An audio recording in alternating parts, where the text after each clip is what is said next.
सादर वंदे मित्रों, मैं सवाई सिंह एक बार पुनः आपका एनवीरा एजुकेशन यूट्यूब चैनल के माध्यम से हार्दिक अभिनंदन करता हूं, स्वागत करता हूं। साथियों, आज हम पढ़ने वाले हैं अपनी इस क्लास के अंदर the currency of India, Bharat की प्राचीन जो मुद्राएं सिक्के हैं उनके बारे में गहनता से विश्लेषण करने जा रहे हैं साथियों, और बहुत ही डिटेल के साथ में ये चैप्टर हम पढ़ने वाले हैं। साथियों, मैं पहले आपको बता देता हूं, इस चैप्टर के माध्यम से हम स्वर्ण मुद्राएं, आहत मुद्राएं, पंचमार्क मुद्राएं या राजस्थान में प्रचलित मुद्राएं या टोटल ऑल ओवर इंडिया में प्रचलित जो मुद्राएं थी उनके बारे में गहनता से विश्लेषण करने वाले हैं। साथ ही बताऊंगा आपको मैं कि सिक्कों का जो वेट है, वजन है, किस में निर्धारित किया जाता है, किस में मापा जाता है। सिक्कों से संबंधित अगर अपने को जानकारी लेनी है तो किस पुस्तक के बारे में अपने को जानना पड़ता है, उसके लेखक के बारे में भी कई बार सवाल पूछे गए हैं। और अगर बात करें सिक्कों की तो सिक्कों से संबंधित जो अध्ययन किया जाता है इसे क्या कहा जाता है, ये भी देखेंगे कि भारत में सर्वप्रथम सोने की मुद्राएं किसने जारी की थी, आहत मुद्राएं किस काल में जारी हुई थी, महात्मा बुद्ध के काल में कौन सी मुद्राएं जारी की गई थी, या टोटल ऑल ओवर देखा जाए तो भारत के अंदर एक समय रुककर पुनः स्वर्ण मुद्राओं का जो प्रचलन है भारत में सबसे पहले किसने शुरू किया था। साथ ही देखेंगे हम कि राजस्थान के अंदर स्वर्ण मुद्राओं का प्रचलन किसने शुरू किया था। साथ ही हम ये भी देखेंगे कि भारत में सर्वाधिक स्वर्ण मुद्राओं का प्रचलन किसने शुरू किया था। और इसके साथ में साथियों बताना बहुत जरूरी है, क्योंकि बहुत सारे सवाल जो पुट होते हैं अपने कंपटीशन के अंदर वो राजस्थान इतिहास के होते हैं। तो राजस्थान की प्रमुख मुद्राएं या सिक्के जैसे जाड़शाही, निजामशाही, अक्केशाही, सालेमशाही या पद्मशाही, इन सब का गहनता से विश्लेषण भी हम जरूर करेंगे। और साथ में बताना चाहूंगा साथियों कि इस चैप्टर के माध्यम से हम संपूर्ण रुपए का इतिहास भी आज हम क्लियर करने जा रहे हैं। शुरू करने जा रहा हूं साथियों अपनी क्लास, और इसके अंदर हम डिटेल सहित सिक्कों के बारे में जानकारी लेने जा रहे हैं। सबसे पहले बात करते हैं सिक्कों के बारे में। तो सवाल निकलता है कि सिक्कों का जो वजन है वो किस में मापा जाता है। तो सिक्कों का वजन मापा जाता है ग्रेन में। ग्रेन में सिक्कों का वजन मापा जाता है। तो पूछा यह भी जाता है कि एक ग्रेन बराबर इसमें कितना वेट होता है, क्या इसका वेट जो है वजन निर्धारित किया जाता है। तो बताना चाहूंगा साथियों, एक ग्रेन बराबर 0.0785 ग्राम बराबर एक ग्राम बताया जाता है, एक ग्रेन बताया जाता है। अब हम बात करते हैं कि अगर हम प्राचीन सिक्कों के बारे में बात करते हैं तो सिक्के जो हैं यह ऐतिहासिक स्रोत के रूप में, ऐतिहासिक स्रोत के रूप में सिक्के, ऐतिहासिक स्रोत यानी साधन के रूप में सिक्के हमारा इतिहास जानने में किस प्रकार हेल्प करते हैं, सहायता करते हैं। तो बताना चाहूंगा साथियों कि सिक्कों के द्वारा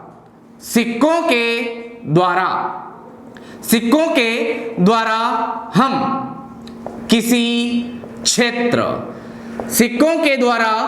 किसी क्षेत्र जिसकी आर्थिक स्थिति, राजनीतिक स्थिति और सामाजिक स्थिति का विश्लेषण कर सकते हैं। सामाजिक स्थिति का जानकारी हम जरूर ले सकते हैं। साथ ही ये जो क्षेत्र है, क्षेत्र की जो सीमा है, सीमा का भी जानकारी हम प्रमुख रूप से ऐतिहासिक स्रोत सिक्कों के माध्यम से ये जानकारी ले सकते हैं। अमुक एक क्षेत्र के अंदर आर्थिक स्थिति कैसी थी, राजनीतिक स्थिति कैसी थी, सामाजिक स्थिति कैसी थी, साथ ही कौन सा वंश उस समय शासन कर रहा था, इसकी जानकारी भी हम सिक्कों के माध्यम से ले सकते हैं। तो बताना चाहूंगा कि इतिहास जानने के स्रोत में सिक्के भी अपना एक अहम रोल रखते हैं, अपना एक अहम हिस्सा रखते हैं इतिहास को जानने में। अब हम बात करते हैं सिक्कों का अध्ययन।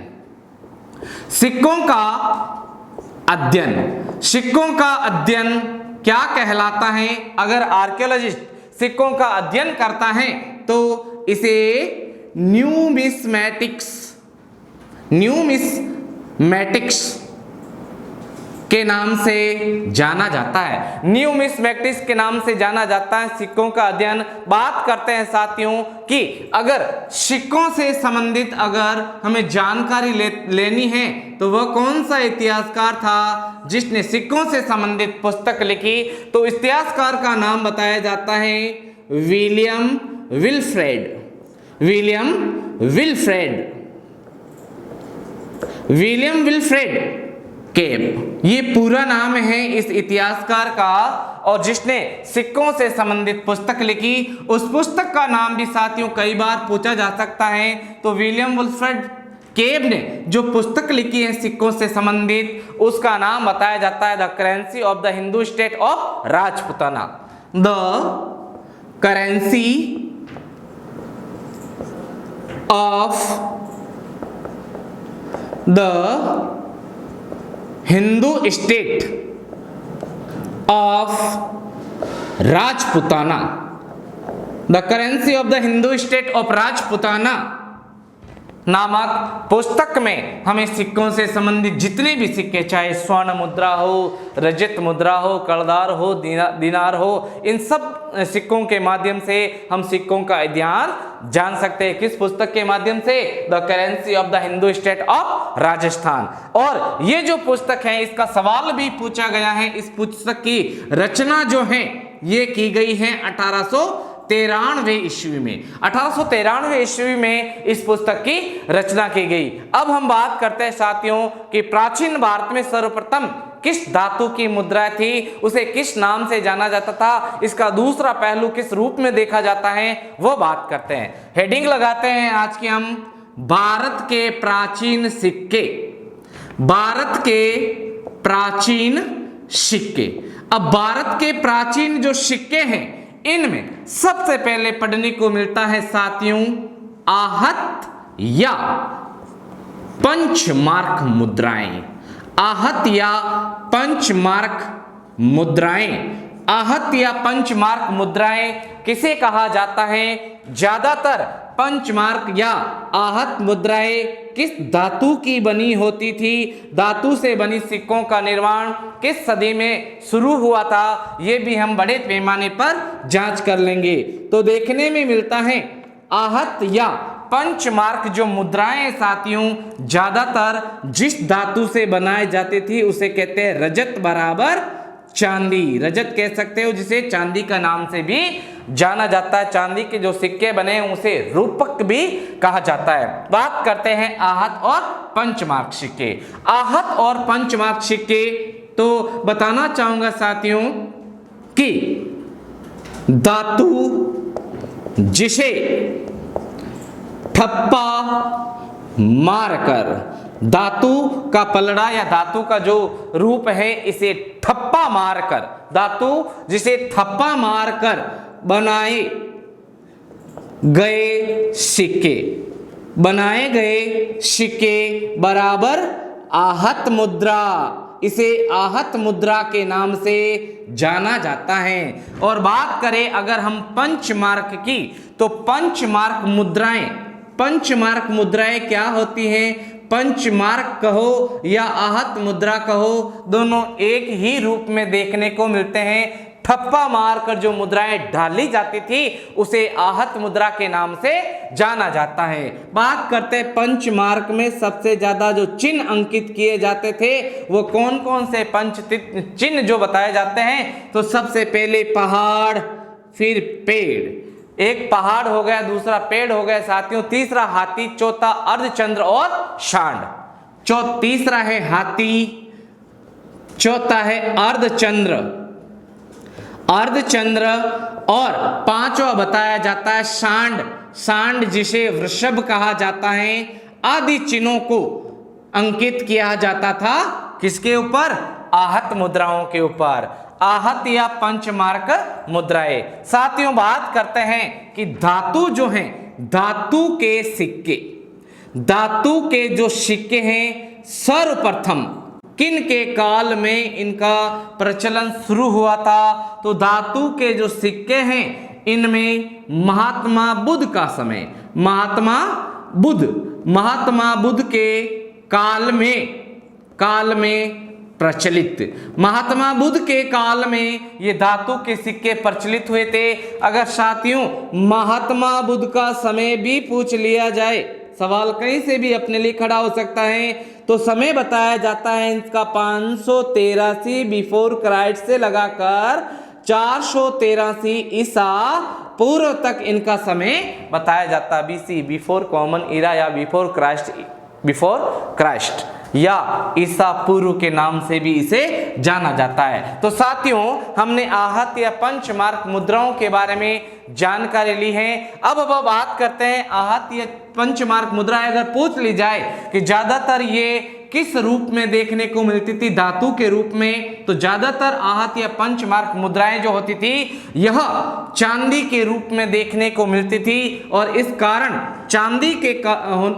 की मुद्रा होने के कारण इन्हें रूपक के नाम से जाना जाता था। किसके नाम से साथियों? रूपक के नाम से इसे जाना जाता था। अगर बात करें कि ये जो मुद्राएं हैं जिन्हें आहत मुद्रा कहते हैं, तो आहत मुद्रा या सिक्के जो होते हैं इन्हें सर्वप्रथम इनका जो नामकरण किया गया है आहत या पंचमार्क, ये नामकरण किसके द्वारा किया गया? तो नाम आता है जेम्स प्रिंसेप। जेम्स प्रिंसेप जो हैं इन्होंने सर्वप्रथम 1837 ईस्वी में इन मुद्राओं को नाम दिया आहत मुद्रा या पंचमार्क मुद्रा के नाम से जाना जाता है। अब हम बात करते हैं कि आहत और पंचमार्क मुद्राओं का सर्वप्रथम अध्ययन किस पुरातत्वविद या फिर दर्शन शास्त्री या फिर इतिहासकार ने शुरू किया था, तो उसका नाम हमें देखने को मिलता है E.J. रेप्सन। आहत मुद्राओं का अध्ययन जो है यह सर्वप्रथम जो अध्ययन करने वाला जो व्यक्ति बताया जाता है इसका नाम बताया जाता है E.J. रेप्सन। E.J. रेप्सन नाम का व्यक्ति जिसने सर्वप्रथम आहत मुद्राओं का विश्लेषण गहनता से डिटेल जानने का कार्य शुरू किया था। अब हम बात करते हैं साथियों कि इन सिक्कों को डालने के लिए टकसाल की भी जरूरत होती है, तो सर्वप्रथम टकसाल का वर्णन हमें किस काल से देखने को मिलता है साथियों? तो मैं बताना चाहूंगा कि भारत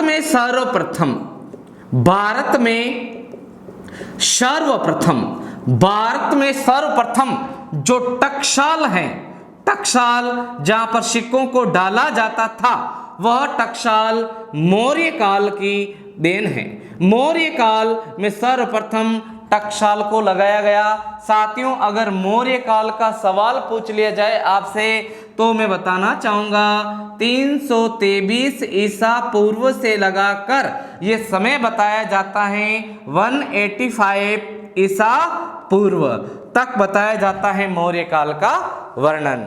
और ये जो टकसाल का जानकारी है या इसकी जो डिटेल है साथियों ये हमें पढ़ने को मिलता है ग्रंथ अर्थशास्त्र में। अगर पूछ ले कि अर्थशास्त्र की खोज कब की गई, तो अर्थशास्त्र की खोज 1905 ईस्वी में की गई थी। और ये जो खोज की गई है तंजौर स्थित राम शास्त्री जो पुस्तकालय अध्यक्ष थे उनके द्वारा इसका जो नया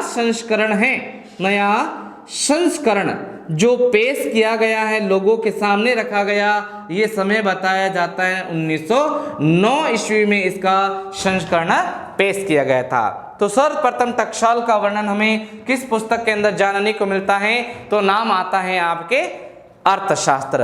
अर्थशास्त्र की रचना कब हुई? तो समय बताया जाता है 905 ईस्वी। तो साथियों मैं वापस पुनः एक बार रिपीट करना चाहता हूं कि सिक्के का जो वजन होता है ये ग्रेन के माध्यम से मापा जाता है। एक ग्रेन बराबर 0.07875 ग्राम बताया जाता है। बात करते सिक्के इतिहास के रूप में हमारी किस प्रकार सहायता करते हैं, तो सिक्कों के द्वारा ही हम किसी क्षेत्र की सामाजिक, राजनीतिक और आर्थिक स्थिति, साथ ही वंश और समय के बारे में जानकारी ले सकते हैं। और इनके अध्ययन को क्या कहा जाता है? तो सिक्कों के अध्ययन को न्यूमिस्मेटिक्स के नाम से जाना जाता है। सर्वप्रथम सिक्कों से संबंधित जो पुस्तक हमें पढ़ने को मिलती है उसका नाम the currency of the Hindu state of Rajputana बताना जो विलियम विल्फ्रेड के द्वारा इस पुस्तक को लिखा गया था। साथियों अब हम बात करते हैं, साथियों जो चैप्टर लिखा है आप इसको स्क्रीनशॉट के माध्यम से भी क्लिप करके अपने पास में संजो कर सकते हैं या फिर अपने नोट्स जो बनाना चाहते हैं आप बना सकते हैं। साथियों इस चैप्टर के माध्यम से टोटल ऑल ओवर इंडिया के अंदर प्रचलित जो करेंसी थी उसका हम विश्लेषण करने जा रहे हैं और बताना इंपॉर्टेंट समझता हूं मैं, क्योंकि हर कंपटीशन के अंदर 1 से 2 सवाल अपने सिक्कों से संबंधित पूछे जाते हैं। साथियों अगर एक ही भी सवाल के अंदर अगर हम पिछड़ गए तो समझ लेना कि जो मेरिट निर्धारित की जाती है वो आजकल पॉइंट में निर्धारित की जाती है, और पॉइंट में भी अगर हम पीछे रह गए तो समझ लो हमें इससे एग्जैक्ट कर दिया जाएगा, बाहर की तरफ रास्ता दिखा दिया जाएगा। इसलिए हमारे लिए सारे सारे जो पॉइंट बताए जाते हैं ये सबसे इंपॉर्टेंट देखने को मिलते हैं। साथियों अब हम बात करते हैं भारत के अंदर सोने की सिक्कों के बारे में। साथियों स्वर्ण मुद्राओं के बारे में बात करते हैं, सोने के सिक्कों के बारे में बात करते हैं। सोने के सिक्के जो हैं सर्वप्रथम किस वंश ने जारी करवाए थे, किस शासक ने सर्वाधिक सोने के सिक्के जारी करवाए थे? सोने के सिक्के, सोने के सिक्के, सोने के सिक्कों के बारे में हम जानकारी लेने जा रहे हैं साथियों, जिसे गोल्ड कॉइन के नाम से जाना जाता है। गोल्ड कॉइन के नाम से जाना जाता है। तो बताना चाहूंगा साथियों कि सोने के सिक्कों का प्रचलन जो है भारत में, प्रचलन जो इंडिया में हमें देखने को मिलता है, सर्वप्रथम यह प्रचलन शुरू करने वाला जो वंश बताया जाता है उसका नाम है कुषाण वंश। कुषाण वंश के राजाओं ने सर्वप्रथम सोने के सिक्कों का प्रचलन शुरू किया था। और अगर नाम पूछ ले साथियों तो नाम आता है विमकेडफिसस। विमकेडफिसस नाम के राजा ने सर्वप्रथम भारत के अंदर सोने के सिक्कों का प्रचलन शुरू करवाया था। बात करते हैं कि सोने के सिक्के जो प्रचलित करवाए गए हैं कुषाण वंश के अंदर, तो बात कर लेते हैं टोटल ऑल ओवर इंडिया के अंदर सोने के सिक्कों का महत्वपूर्ण जो दौर हमें देखने को मिलता है वो कब देखने को मिलता है। साथ में साथ ये भी पूछा जाता है वह कौन सा दौर था जब सोने के सिक्के डालने बंद कर दिए गए, वह कौन सा दौर था जिस समय सोने के सिक्कों का प्रचलन पुनः एक बार भारत के अंदर शुरू हुआ था। अब हम बात कर लेते हैं साथियों कि एक बात मैं और बताना भूल गया साथियों कि आहत मुद्रा जो है, ये आहत मुद्रा या सिक्के जो होते हैं ये लेख विहीन थे, लेख विहीन बताए जाते। इन पर इस बार किसी भी प्रकार का लेख नहीं अंकित होता था। और लेख वाले जो सिक्के बताए जाते हैं ये सर्वप्रथम हमें कहां से देखने को मिलते हैं? तो लेख वाले जो सिक्के हैं साथियों बताना चाहता हूं मौर्य काल की देन है। किसकी देन है? मौर्य काल की देन बताई जाती हैं। और मौर्य काल के जो सिक्के लेख वाले जिसके ऊपर लेख खुदाई में किया हुआ मिलता है वो मिले हैं आपके विराट नगर से। विराट नगर जो है इसे बेराट के नाम से भी जाना जाता है। और बेराट जो है यह मत्स्य जनपद की राजधानी हुआ करता था। और बेराट जो है इस क्षेत्र को आपके ढूंढाड़ के नाम से भी जाना जाता है। ढूंढाड़ नाम पड़ा है ढूंढ नामक नदी के कारण। किसके कारण? ढूंढ नामक नदी के कारण। क्योंकि विराट नगर या बेराट से अशोक के शिलालेख मिले हैं। अशोक का बाबरू का शिलालेख और साथ में बहुत सारी मुद्राएं भी मिली थी जिनके ऊपर लेख उत्कीर्ण किया हुआ बताया जाता है। तो सर्वप्रथम हमने सोने के सिक्कों का प्रचलन जान लिया साथियों। कुषाण वंश के शासक विमकेडफिसस के द्वारा इनको जारी किया गया था। अब हम बात करते हैं कि इतिहास जब आगे बढ़ा तो सिक्कों का प्रचलन और रेगुलर कब हुआ, राजस्थान में सोने के सिक्के किसने प्रचलित करवाए थे, इनके बारे में जानकारी ले लेते हैं। तो बात करते हैं कि सर्वाधिक सोने के सिक्के, सर्वाधिक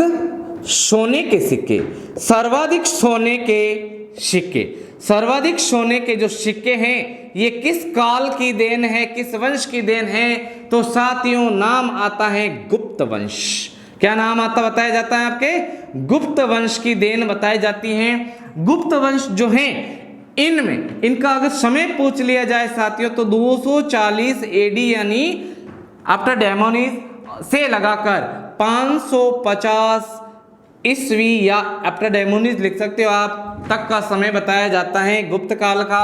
अब गुप्त काल के अंदर सर्वाधिक सोने के सिक्कों का प्रचलन किया गया था।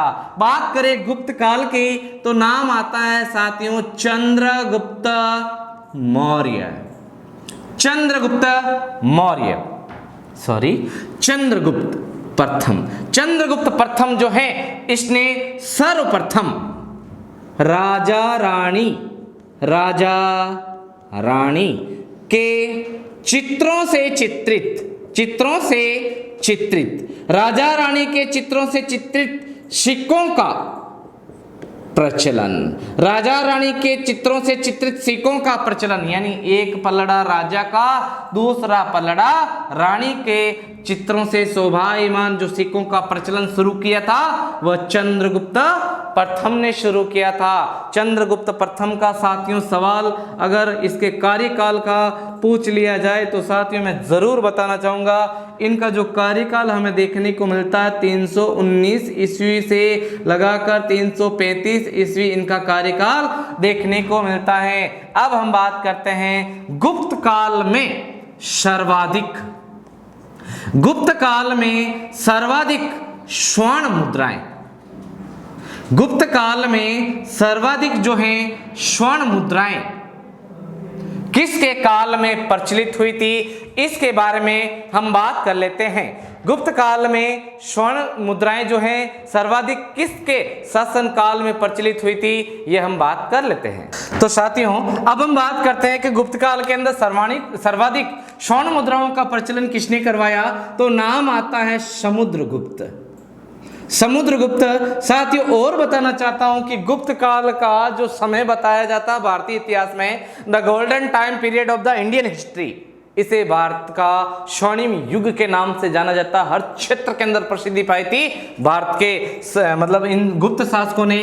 तो समुद्रगुप्त का जो कार्यकाल देखने को मिलता है 335 से लगाकर 380 ईस्वी। कई किताबें 75 बताती हैं, ज्यादातर किताबें आपके 75 बताती है तो हम 75 ही यहाँ पर पुट कर लेते हैं। बात करते हैं समुद्रगुप्त के बारे में तो समुद्रगुप्त ने सर्वाधिक सोने के सिक्कों का प्रचलन करवाया और इसने समुद्रगुप्त ने जो सोने का सिक्कों का प्रचलन करवाया वो 6 प्रकार के बताए हैं। 6 प्रकार के सिक्के, 6 प्रकार के सिक्कों का विश्लेषण इनके माध्यम से हुआ। सिक्के जो बताए जाते हैं समुद्रगुप्त के उनमें सबसे पहला जो सिक्का प्रचलित करवाया था उनके नाम हम देख लेते 6 के। तो सबसे पहले गरुड़ प्रकार, अश्वमेघ प्रकार,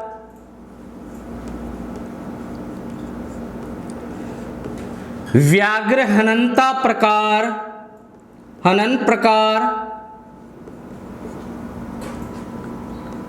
वीणा वादन प्रकार,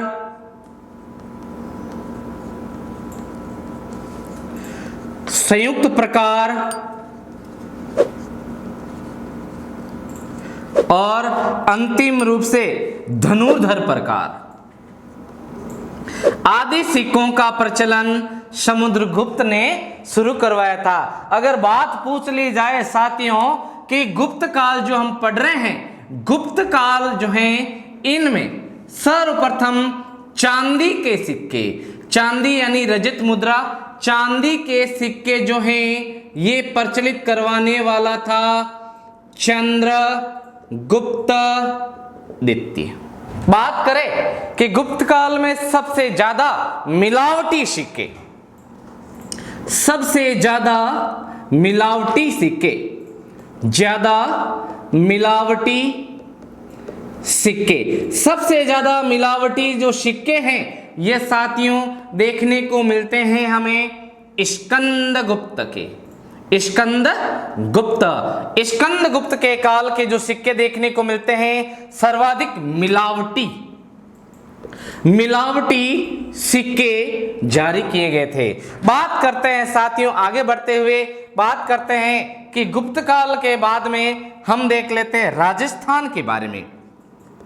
राजपूताना अर्थात राजस्थान, तो राजस्थान के अंदर सर्वप्रथम सोने के सिक्के, राजस्थान में सर्वप्रथम सोने के सिक्के, सोने के सिक्के। साथियों इसके साथ मैं जरूर बताना चाहूंगा, ये जो चैप्टर आप देख रहे हो ये 20 कंपटीशन गाइडों का संग्रह है, आपको जरूर हेल्प करेगा प्रतियोगिता परीक्षाओं के अंदर। और मैं गारंटी लेता हूं कि एक भी सवाल आपके सिक्कों से संबंधित इस चैप्टर से बाहर नहीं जाने वाला, और 101% हर कंपटीशन में 1 या 2 सवाल आने वाला है। बात करते हैं सर्वप्रथम सोने के सिक्के राजपूताना यानी राजस्थान में किसने प्रचलित करवाए हैं, तो ये राजपूताना के अंदर सर्वप्रथम सोने के सिक्कों का प्रचलन जो है ये शुरू करवाया गया था बप्पा रावल के द्वारा। बप्पा रावल जिन्हें काल भोज के नाम से जाना जाता है, जो नागभट्ट प्रथम के समकालीन शासक बताए जाते हैं, जिनके नाम पर पाकिस्तान का रावलपिंडी क्षेत्र नगर जो है स्थापित किया है। तो बप्पा रावल के द्वारा राजस्थान के अंदर सर्वप्रथम सोने के सिक्कों का प्रचलन शुरू हुआ था। अब हम बात करते हैं साथियों कि राजस्थान के अंदर सर्वप्रथम या टोटल ऑल ओवर इंडिया के अंदर रजत मुद्रा, रजत का मतलब होता है चांदी, चांदी की मुद्राओं का प्रचलन, चांदी की मुद्रा, चांदी की मुद्रा का प्रचलन, चांदी की मुद्रा या सिक्कों का प्रचलन जो है सर्वप्रथम भारत में किसके द्वारा शुरू किया गया था, तो प्रचलन जो चांदी के सिक्कों का है ये सर्वप्रथम शक शासकों द्वारा, शक शासकों द्वारा यह शुरू किया गया था, चांदी यानी रजत सिक्कों का प्रचलन। अगर सवाल साथियों पूछ लिया जाए, इंपॉर्टेंट भी है, कई बार पूछा भी जाता है, जैसे मैंने अभी साथ ही पढ़ाया था मौर्य काल, तो मौर्य काल के अंदर मुद्रा को पण कहा जाता था। तो गुप्त काल बड़े पैमाने पर पड़ा है, तो गुप्त काल के अंदर सोने के जो सिक्के हैं, गुप्त काल में स्वर्ण मुद्रा, स्वर्ण जो मुद्रा है सोने की, इन सोने के सिक्कों को गुप्त काल में क्या कहा जाता था, तो सोने के सिक्कों को गुप्त काल में दिनार और चांदी के सिक्कों को गुप्त काल में रजत के नाम से जाना जाता था। और ब्रिटिश काल में चांदी के सिक्कों को करदार के नाम से जाना जाता है। बात करते हैं इंपॉर्टेंट, अगर पूछ लिया जाए कि एक आक्रमणकारी जाति का वर्णन हमें पढ़ने को मिलता है जिसका नाम है हूण। हूण जो जाति है, हूण जो जाति बताई जाती हैं, तो हूण जाति जो आक्रमणकारी जाति है, जो भारत के साथ में मुख्य धारा अर्थात भारत की संस्कृति की मुख्य धारा में विलीन होकर रह गई है, आत्मसात कर गई। तो हूण जाति जो है इसने जो सिक्के प्रचलित करवाए थे, इन सिक्कों को कहा जाता है हूण। इन सिक्कों को हूण के नाम से जाना जाता है। साथियों ये हमने सिक्कों से संबंधित जानकारी पढ़ ली है। अब हम बात करते हैं कि टोटल ऑल ओवर इंडिया में सिक्के जो बताए जाते हैं, सोने के सिक्कों का प्रचलन अवरुद्ध, सोने के सिक्के, सोने के जो सिक्के हैं यह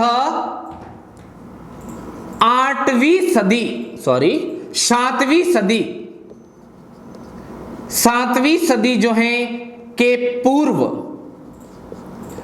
इनका प्रचलन जो है यह पूर्णतः बंद कर दिया गया था। तो ये सवाल पूछा जा सकता है साथियों कि भारत में पुनः सोने के सिक्कों का प्रचलन किस वंश के किस शासक ने शुरू किया था, तो वापस लिखना चाहूंगा ऐसा, अगर इंपॉर्टेंट, ये बहुत ही इंपॉर्टेंट है। वंश का नाम है कलचुरी वंश, कलचुरी वंश जो बताया जाता है, और शासक का नाम बताया जाता है आपके गांगेय देव, शासक का नाम गांगेय देव, गांगेय देव द्वारा प्रचलन, गांगेय देव द्वारा सोने के सिक्कों का, किसका साथियों, सोने के सिक्कों का भारत के अंदर प्रचलन पुनः एक बार शुरू किया गया था। अब हम बात करते हैं साथियों कि अगर देखें भारतीय इतिहास के 3 रूप, जिनमें पहला रूप जो देखने को मिलता है एंशिएंट हिस्ट्री, जिसे प्राचीन भारतीय इतिहास के नाम से जाना जाता है। दूसरा जो रूप देखने को मिलता है इसे मिडवेवल यानी मध्यकालीन भारतीय इतिहास के नाम से जाना जाता है।